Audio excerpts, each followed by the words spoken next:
who teaches the political economy at Glasgow University. Bhabani has been in the UK for about 10 years now. He's just back from a visit in India for a few weeks, and tonight's topic is the rise of the Indian economy and also the role of the Indian Communist Party. So, without further ado, Comrade, I'll leave it to you. Thank you, Tommy. Thank you all for coming.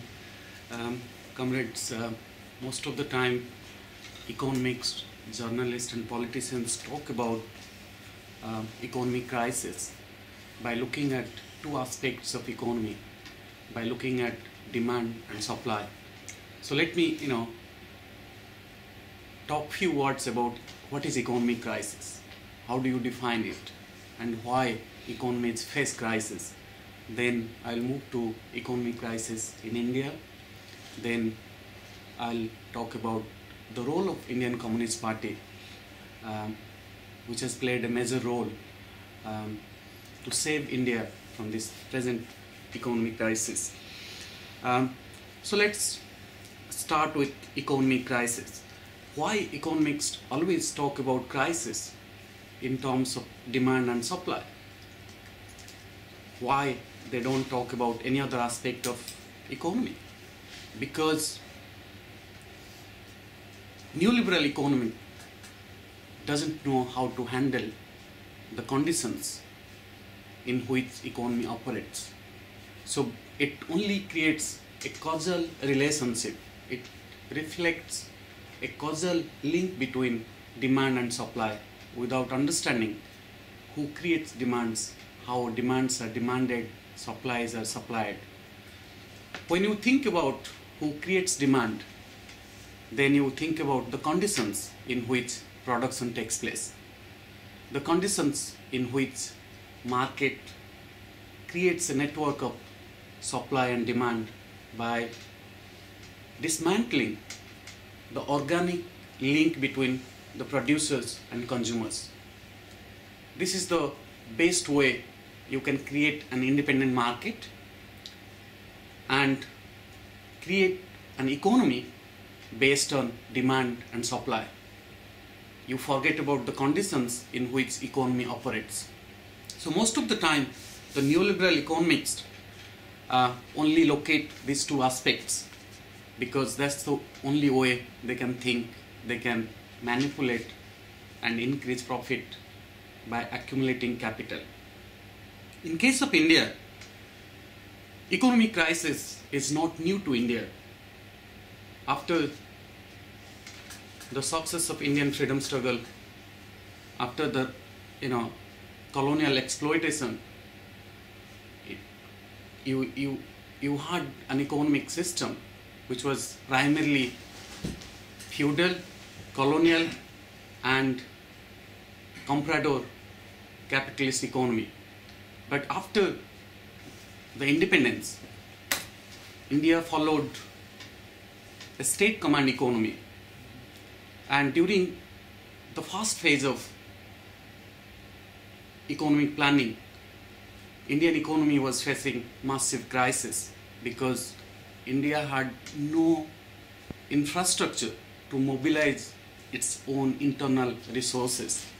So that was the first phase of crisis Indian economy was facing because of the ravages of British colonialism.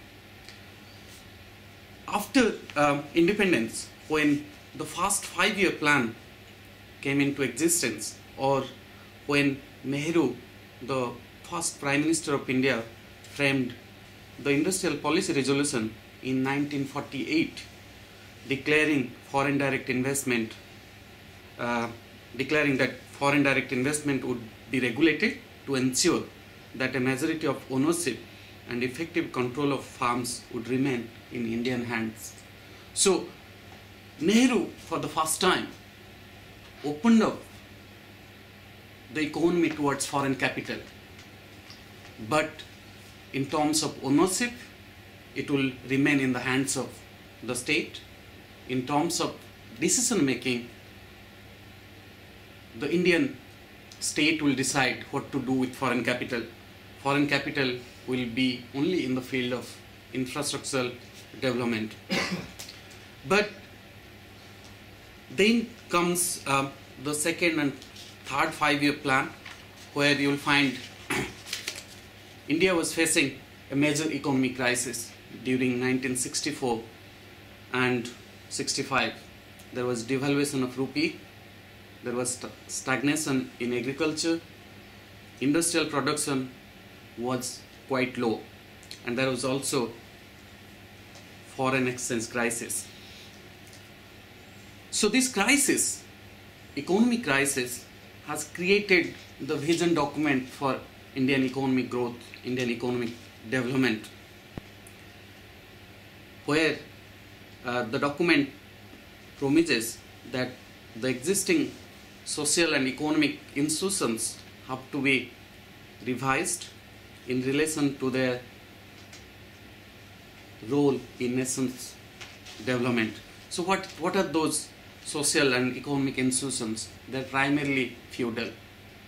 But if you see its implementation, most of the time the neoliberal Congress party, which is composed of feudal ruling class, which is composed of landed elites, both in terms of caste and class, they belongs to higher class people and higher caste people.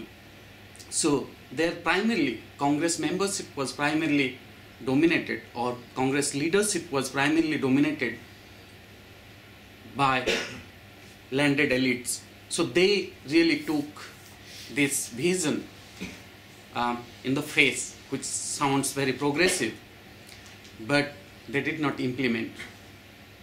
The implementation part was absolutely confined in the field of economy. What was that implementation? Centralization of Indian economic planning. There's a very good book by Pritam Singh which talks about Indian federal structure, or the centralization project of Indian federalism, the state and capital, how they operate, the troika of Indian federalism, the state and the capital work together. Why centralization of Indian federal system was essential for the growth of Indian capitalist class? Because centralization is always important to expand the capitalist base, because that helps them in the process of quick decision making.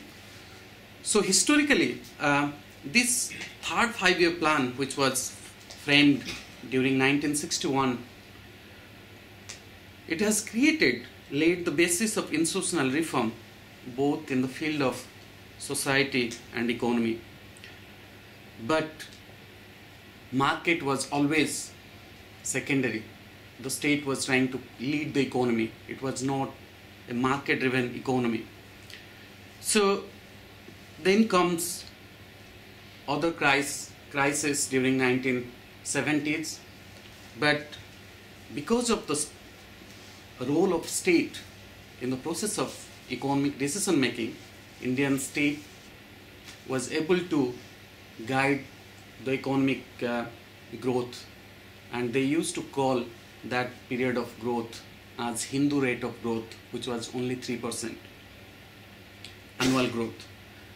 But today, Indian economy is growing almost, if you see today's report, which was laid by the Indian Finance Minister in Indian Parliament today, you will find the economy is growing almost 9%. They are predicting it will exceed 9% next year. But the physical deficit stands at 4.8% of GDP. The food grain, the production of food grain is estimated to be 232.1 million tons. This is the signing India. This is one aspect of Indian economy which is growing in a massive scale. The finance capital is growing in a massive scale in India, India has produced more billionaires recently than any other country. So this is the background on which we'll study the other side of India, which is suffering India. You have this massive food grain stored in the Food Corporation of India godowns, but you have 230 million people who are undernourished. You have more than half of India's women who are weak because of lack of nutritional food. 40% of Indian children who are under 3, they are underweight.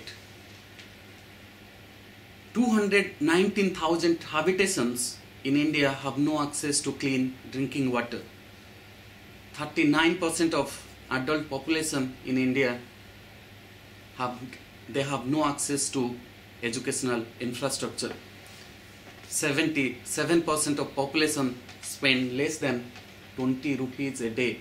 20 rupees will be less than 20p.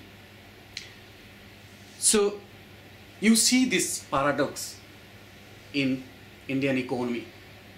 One India, in one aspect of its economic growth, which is shining, the other side of Indian economy, where you will see the largest number of people who are suffering because of a particular type of economic policy implemented by the government of India after 1991.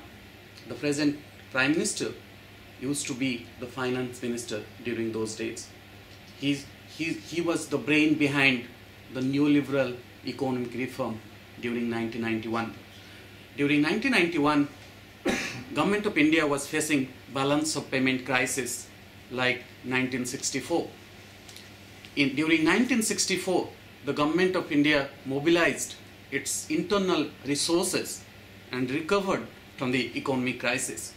But during 1991 balance of payment crisis, the Government of India followed the path advocated by IMF and World Bank.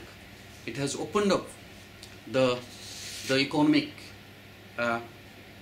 in the field of economy. It has opened up the economy to foreign capital for the first time. Foreign capital was not new to India. You can see the industrial revolution in England and deindustrialization in India. You will see the growth of agricultural surplus and starvation death at the same time. So there was nothing new. The crisis was not new to India. Foreign capital was not new to India. So what is unique about the opening of economy during 1991? The uniqueness is the neoliberal philosophy. Before 1991, only 40% of foreign direct investment was allowed to the country in specific sectors of economy. And foreign capital was absolutely under state control. I'll talk about the problems of the state and capital relationship. But before 1991, there was selective sectors which was open to foreign capital, and it was less than 40%. 1991, the Indian National Congress came to power and followed this neoliberal economic policy by opening of 51% foreign direct investment, or 51% of Indian market in 35 sectors, different sectors, and there will be direct interaction of foreign capital with those sectors. Then comes the second phase of policy transition, neoliberal policy transition in Indian economy during 1996 and 1998. During this period, you will see the Hindu right-wing forces came to power for the first time. And if you see the economic policy debates before 1991, Hindu right-wing forces was talking about nationalist economic policy. It was talking about a powerful state-led economic system. It was a very nationalist economic project, and sometimes you will see they were quite similar to the position of Communist Party in terms of their approach towards economic policies. But when they came to power for the first time, they opened up almost 74% of Indian economy to different sectors. They opened up 112 sectors, and in these 112 sectors there was 100% foreign direct investment directly. There was no it was like single window mechanism. So the party which was talking about nationalist economic policies, the same party formed its alliance with global capital. There is nothing new. Most of the right-wing people, they are primarily capitalist in all aspects of their economic policy. So Hindu right-wing forces were no different in that sense. Then comes a full-fledged political regime under the leadership of Bharatiya Janata Party, which is a Hindu right-wing political party. They came to power under the alliance of 23 political parties. The alliance is called National Democratic Alliance under the leadership of BJP during 1999 and 2004. And during this period, this Hindu right-wing forces opened up Indian economy in all sectors. They opened up all sectors to foreign direct investment, to foreign capital. I'm just talking about these policy changes and changes in the political directions by which we can see the link between ruling class, capital, and the nature of state in India. For the first time, communist parties have played a major role in the formation of the government at central level during 2004. For the first time, we had the highest number of representation within Indian Parliament. So communist parties came to a conclusion that they have to stop Hindu right-wing forces from taking over the power at the center and stop some of the neoliberal economic policies which are detrimental to the interest of the working class. So during this period, the Communist Party was supporting the government from outside. They called this political formation as United Progressive Alliance, UPA. In terms of economic policy, UPA was no different from the previous regime because of the kind of economic policy they used to follow. It was already opened up.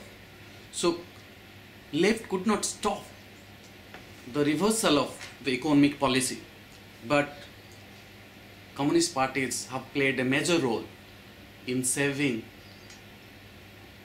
the government of India today from this economic crisis. So what are the areas communist parties have played major role? We have played major role outside the parliament by organizing protests, by opposing neoliberal model of development. But while supporting the government from outside, the communist parties have saved the banking sector in India.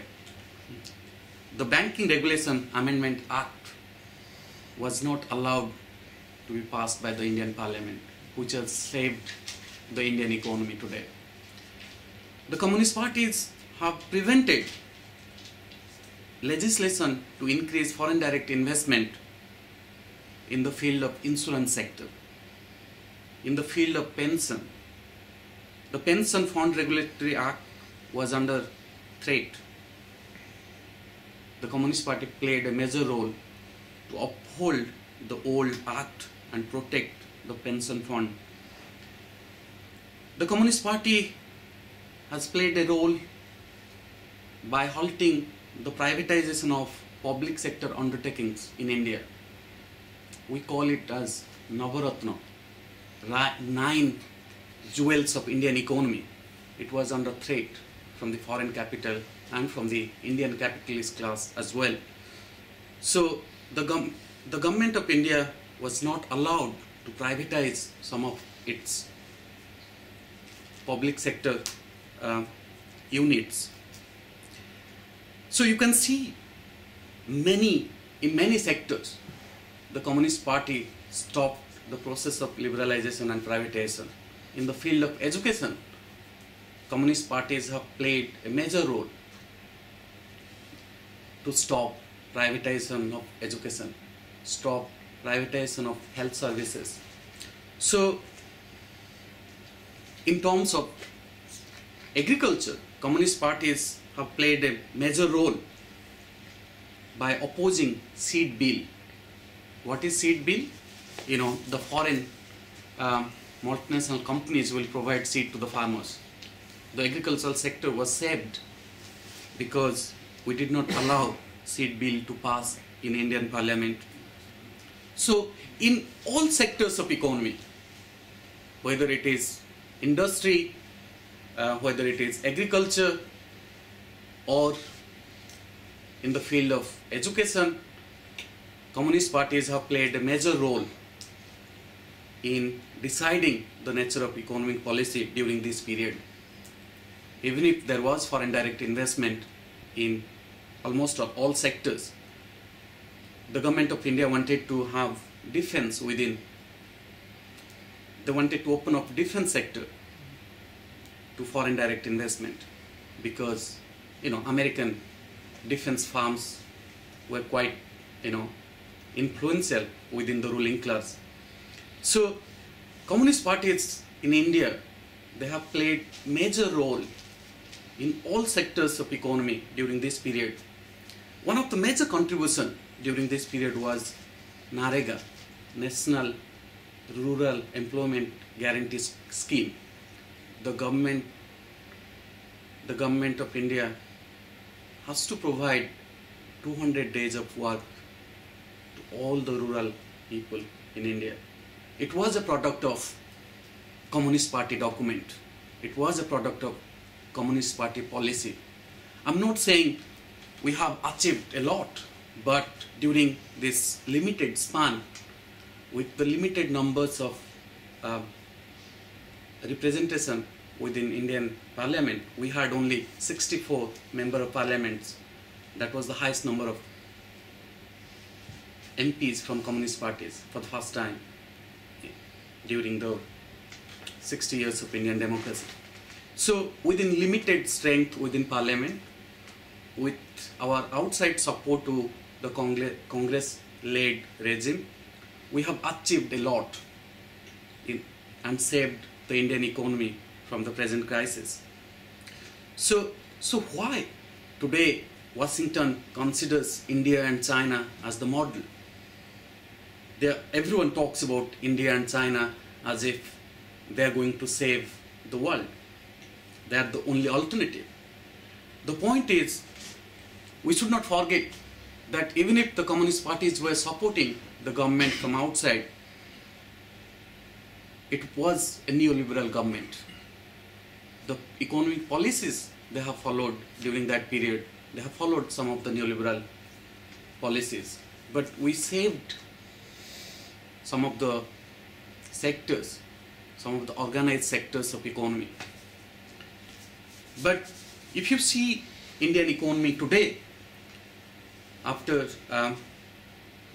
the defeat of Communist Party in the previous election, in 2008 election, we have lost many members, and now we are the third largest political party in Indian Parliament, but still, you know, we have less number of representation in Indian Parliament than the previous regime.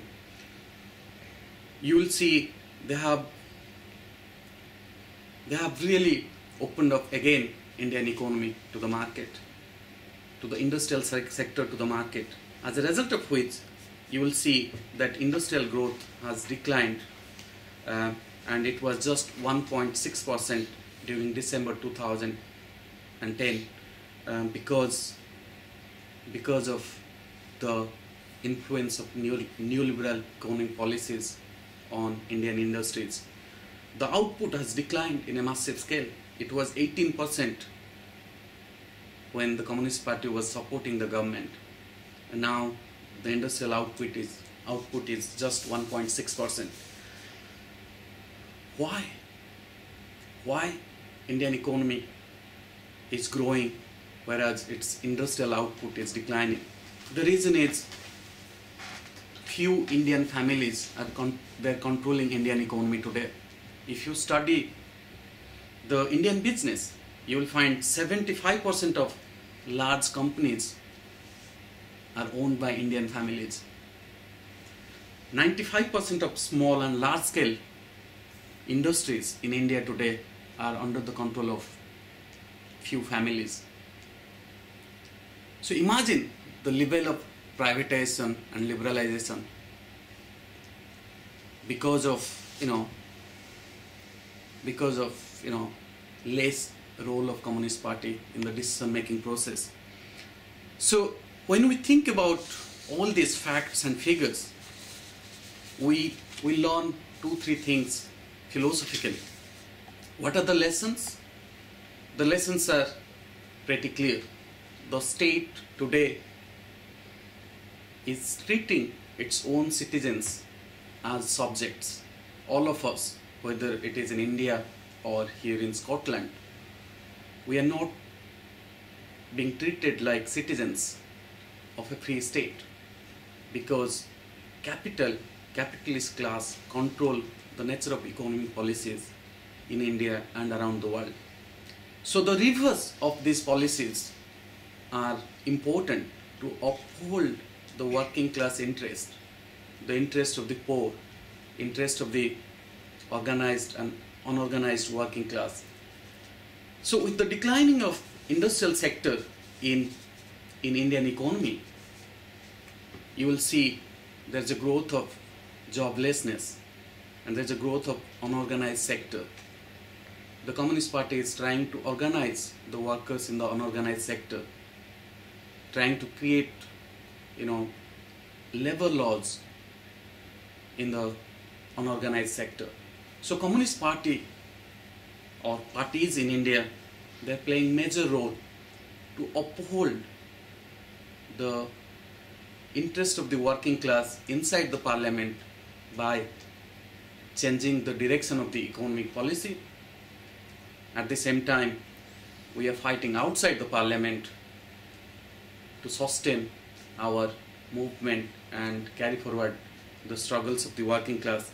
So I want to make few more points before we move to the discussion. Communist parties, when they came to power, they were supporting the Congress-led alliance during 2004 and 7. They framed this common minimum program, CMP. It is like our People's Charter. And they have implemented policies based on decentralization, accountability, equality, social justice, and political and economic reforms, where you can uphold the interest of the masses. So this common minimum program was the binding force for the communist parties to support a Congress-led alliance by which we can give a new policy direction to the Indian economy. But today, we don't have that support, or we don't have that role inside the government. The Congress-led United Progressive Alliance today has abandoned this common minimum program, which talks about food security to the poor.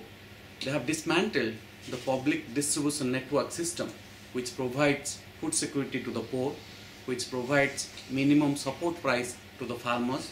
So food security policy in India is an integrated policy which supports production distribution and marketing, as a result of which you can control food prices in the market. But today, if you see the price of essential commodities in India, the prices are quite, high. 1 kilo of onion costs 50 rupees, which is almost all 50p. 1 kilo of garlic costs 200 rupees. Now these are the essential food items for Indian families, rural families. Garlic kilo costs 200 rupees, which is almost all more than 3 pounds. The price of garlic in this country is cheaper than garlic in India. So you can see a frontal attack of neoliberal economic policies led by the Indian ruling class on the masses. There's a frontal attack on people, on their livelihood. Because of the economic reform programs, there was a transition in the field of agriculture. People are producing for global market. They're producing for external market. They're not producing for themselves. I'm from a farmer's family. Our agriculture is dead. Not because a farmer's son got a job as a lecturer in this university.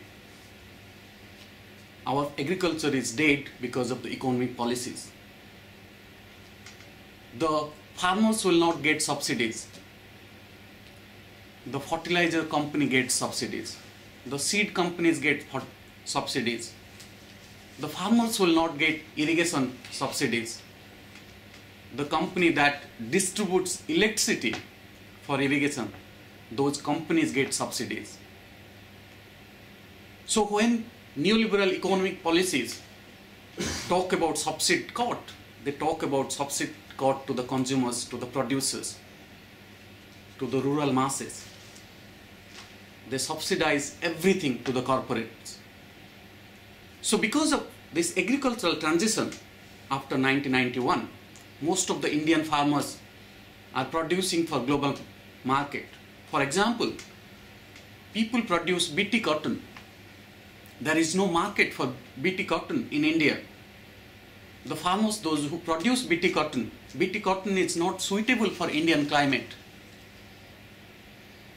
The farmers, those who borrow money from the banks and grow BT cotton, they have to sell their products in cheap price because there is no market demand. The mediators, those who establish link between global market and the local farmers, they make money. Most of the time, the cotton farmers are committing suicide because of this agricultural transition. And when you don't produce for your own consumption, you buy it from market.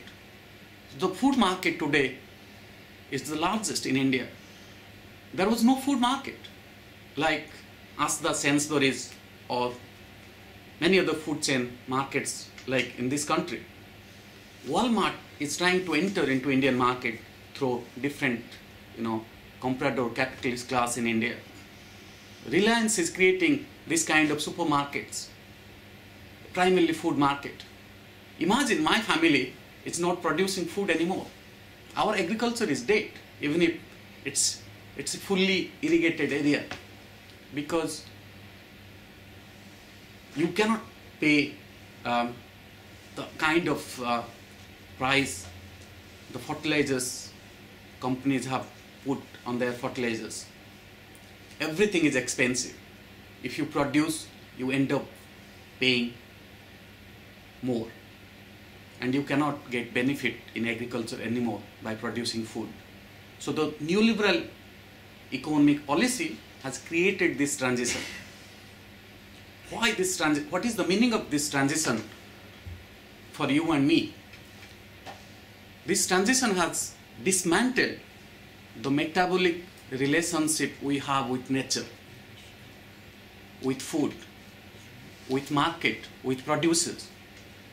When I produce and you consume, we know each other. We have a market. In a communist society, suppose tomorrow Communist Party will create a new society, hopefully. There will be market, but that market will be a different market. Why? Because we'll have a free association of free consumers and free producers. The market will not be an independent market, which is ahistorical, which is asocial. There will be a direct link between producers and consumers, as a result of which consumers and producers will decide the price. But the market today, by dismantling this organic relationship of all human beings with nature, with producers and consumers, it has created this independent market by which it can manage the mechanisms of price. So these are some of the outcomes of Indian neoliberal economic policies. And the economy is growing primarily, it's a growth of financial sector. Indian infrastructure is not growing. Indian agriculture is not growing. And again, with the growth of this commercialization of agriculture, few big rich farmers are producing. You see, Rani said light more on the transition of agriculture in Punjab. The mechanization of agriculture or the green revolution in Punjab led to the transition of Punjab's economy, but it also led to the growth of new landed elite class in Punjab. All the poor Punjabis are outside the state today. All the Punjabis, those who live inside the state, most of them are landed elites because of this new transformation in the field of agriculture. If you see the way communist parties have played major roles in 3 Indian states like Kerala, in West Bengal and Tripura, I'll just talk about few policies, and you will see how much we can change the society with limited power. The states have limited power in the economic decision making because of the centralized project of Indian federalism. Economic decision making is most of the time the central government makes. We came to power in Kerala. Kerala is one of the most developed state in India. There is gender balance. There is easy access to health and education. The literacy rate is 100% in Kerala. It is higher than anywhere in the world. In West Bengal, we came to power 33 years back, which led to the land reform movement. Everyone in West Bengal owns land. Government led the land reform movement. So no one dies in West Bengal out of hunger and starvation death.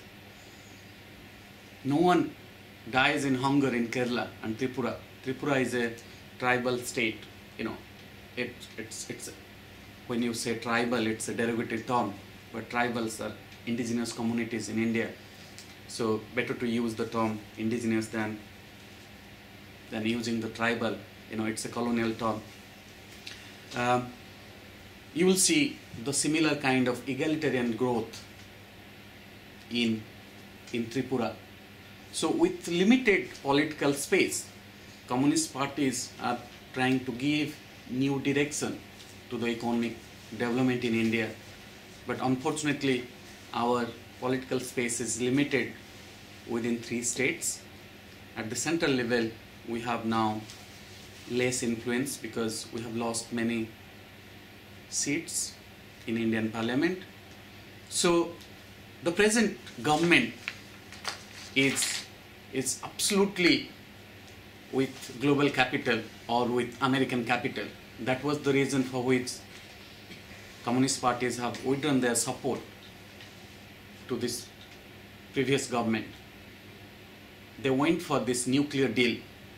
Let me talk a few aspects of this deal. Nuclear deal is an American game plan. to keep India within its imperial neo-colonial frame of foreign policy. Why? Indian economy is facing energy crisis. So we need clean energy. We have coal, we have thermal power stations. They're not enough. They cannot produce enough energy to support the growing energy needs of the corporate capital. That's why we need nuclear energy. So the government of India went for this nuclear deal with America, by which the government of America can lift the ban on Indian nuclear regime, lift the ban on provide nuclear refueling facilities, and that will create energy security for the Indian economy. But in reality, even if this nuclear deal will be implemented, they have finalized the deal, but if they implement it, it will only address 11% of Indian energy need. It will not create energy security in India. And the production cost of this nuclear energy will be so high, common people will not get access to electricity. So who will get? The industrialists, the 95% of Indian families who are controlling this capital. They will get subsidized nuclear energy in the form of electricity. But the farmer will not get electricity subsidies, those who cultivate and produce food for all of us.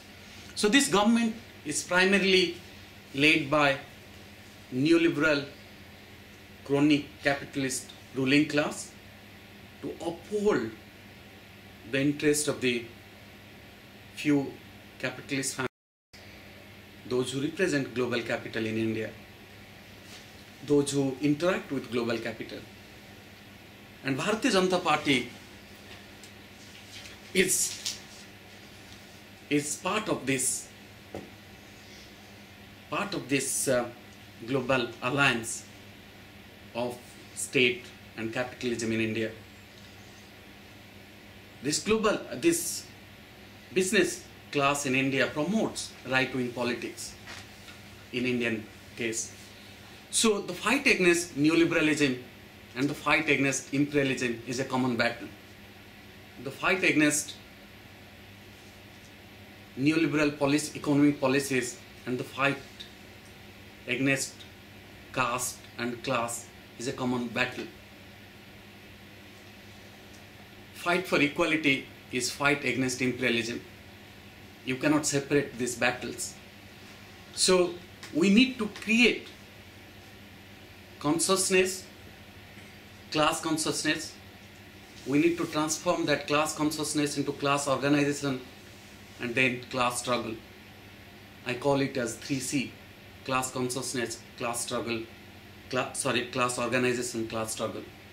And I hope Indian communist parties are playing a major role in organizing this 3C to defeat capitalism and create an egalitarian and just human society where we all will be treated as citizens, not as subjects under neoliberal capitalism.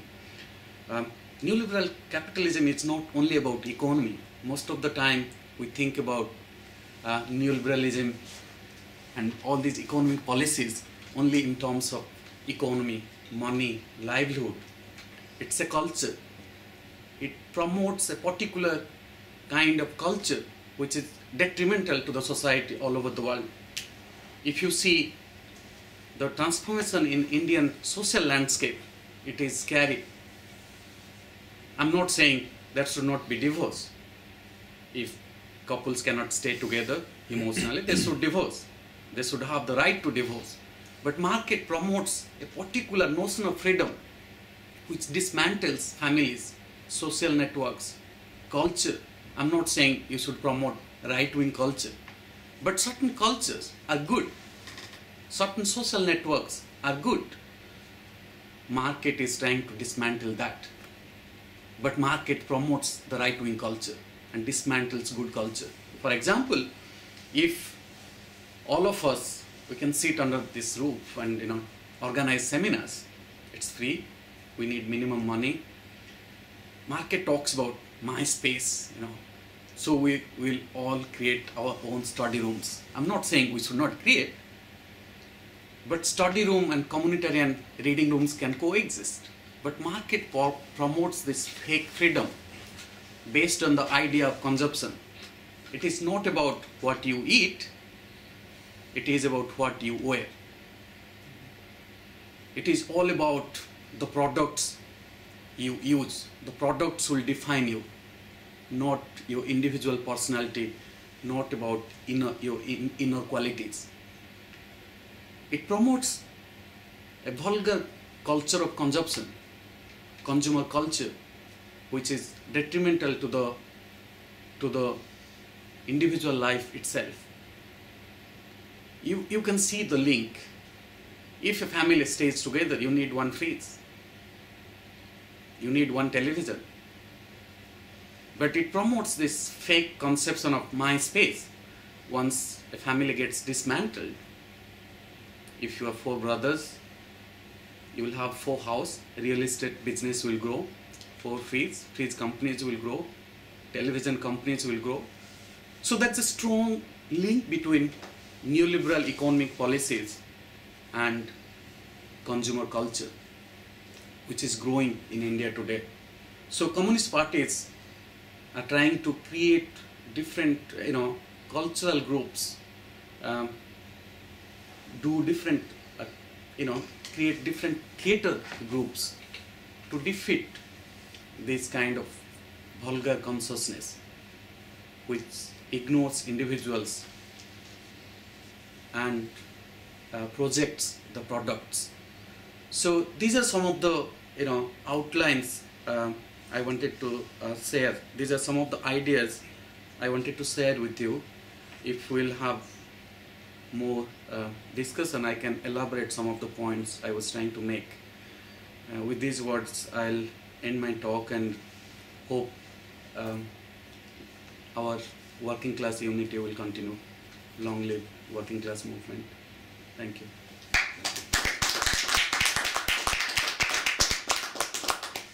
Thank you, Bhabani. That's a comprehensive account of the situation in India. It's a bit strange, isn't it, here about communist MPs and communist state governments and influence national government. But it just goes to show we are part of a worldwide movement.